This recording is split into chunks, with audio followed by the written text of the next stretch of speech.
name association. It's a descriptor, a sentence. You just tell me who best fits that sentence that I give you. So super rapid fire, just give me a name. And the first one is funniest person in the locker room.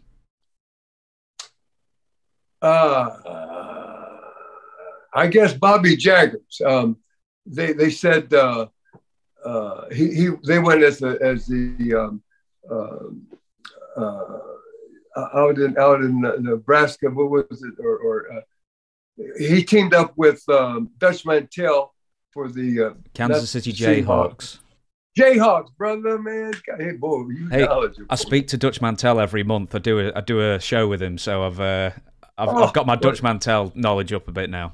Oh, you do. Well, he knows. Well, Bobby Jagger, all the promoters said, well, Bobby, he was way out there, man. But he said he's good for the dressing rooms. So he would keep the boys, entertained or laughing or something going on all the time. So I would say Bobby, yeah, man. I mean, good for the dressing room. Good for the dressing room. Last man standing at the bar. At the bar? Yeah. Is that what you said? Yeah. Hardest, heaviest, longest drinker into the night. Okay. I would say Stan the Man Stasiak. Really? I've never heard that name before. Oh man, God!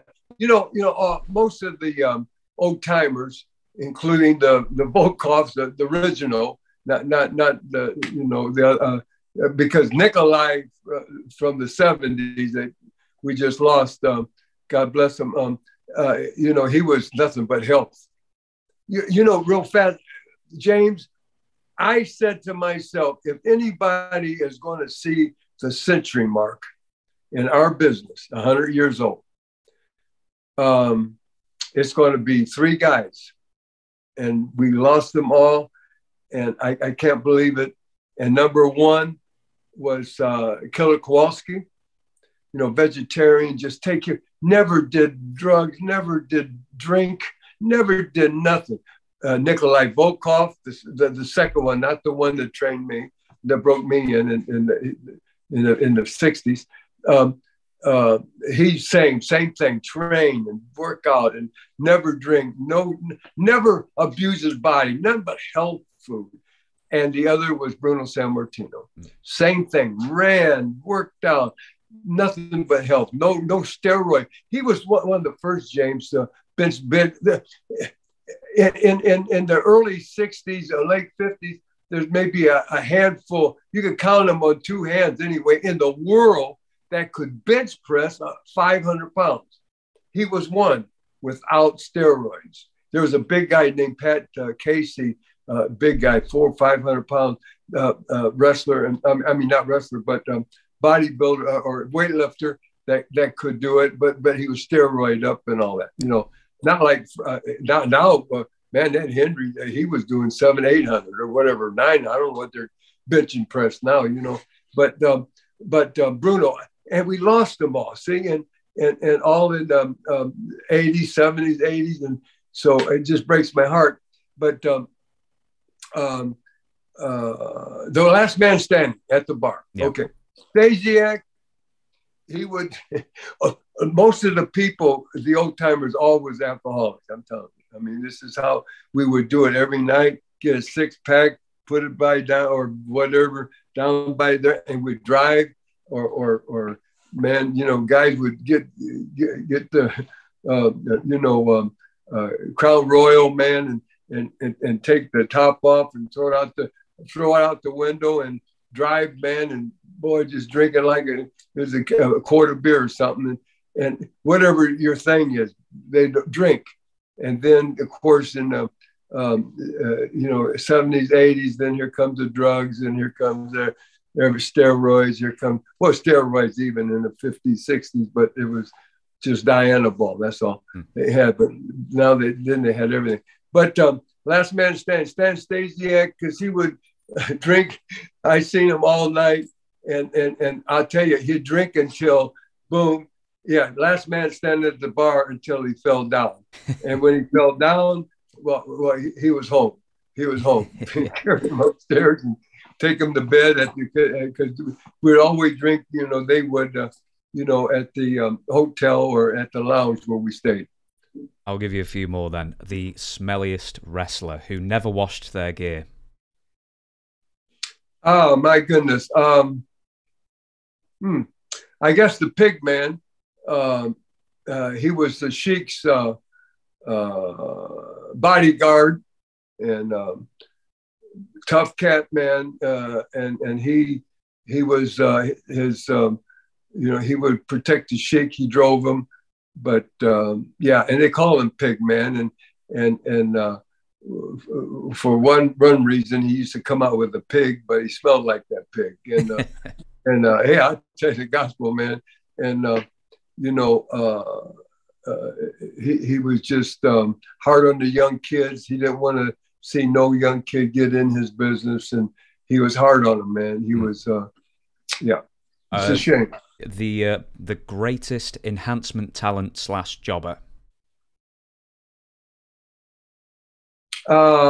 Probably,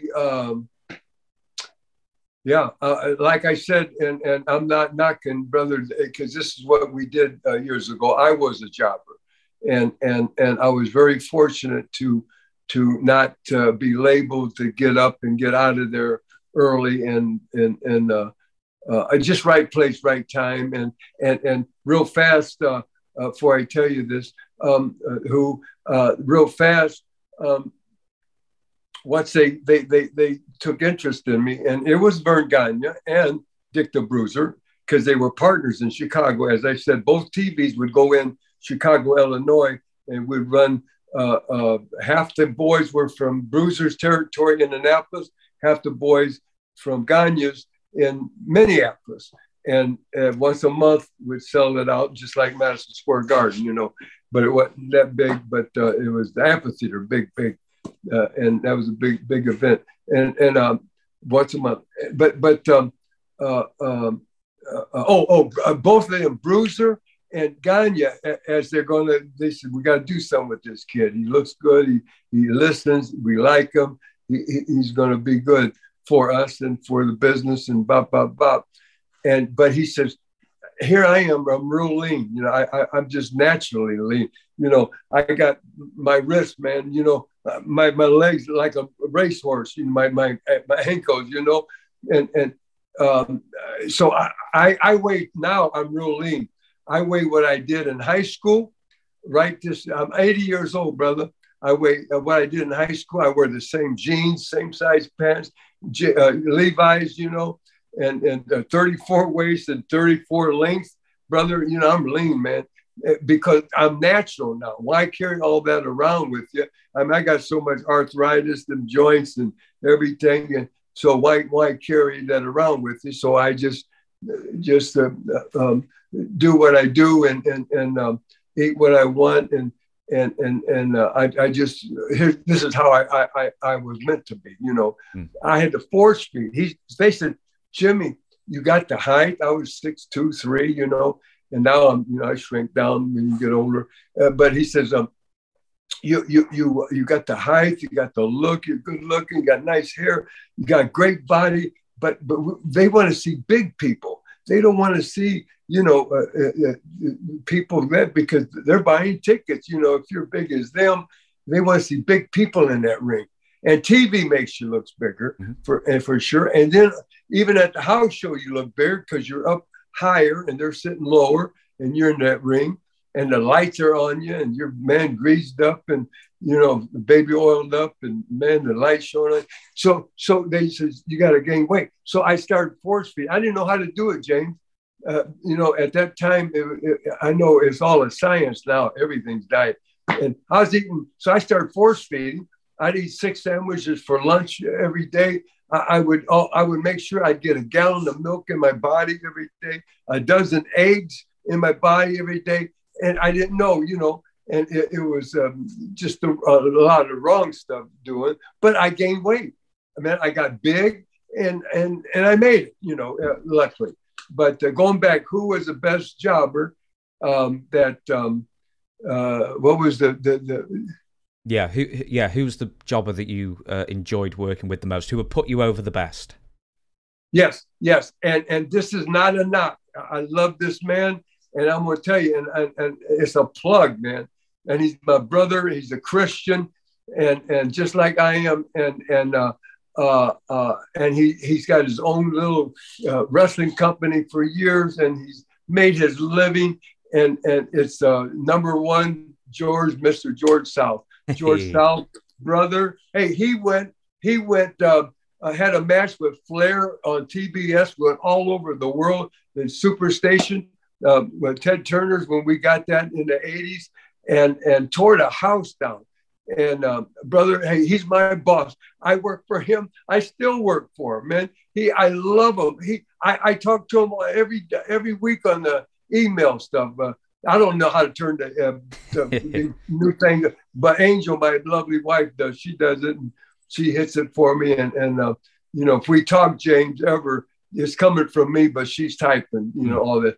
But yeah, and I'm not knocking. No, brother, hey, he made a great living and raised his family, and he continued working, and I was here the day he started, and I'm still with him, and he's my boss. I work for him, man. And I was on the big time, James, for like 25 years. And then I just started another whole new career as an independent. I've been on independent longer than I was big time, and I was in all the biggest territories in the world, brother. But now I've been here 35, 40 years, whatever, almost 60 years of wrestling.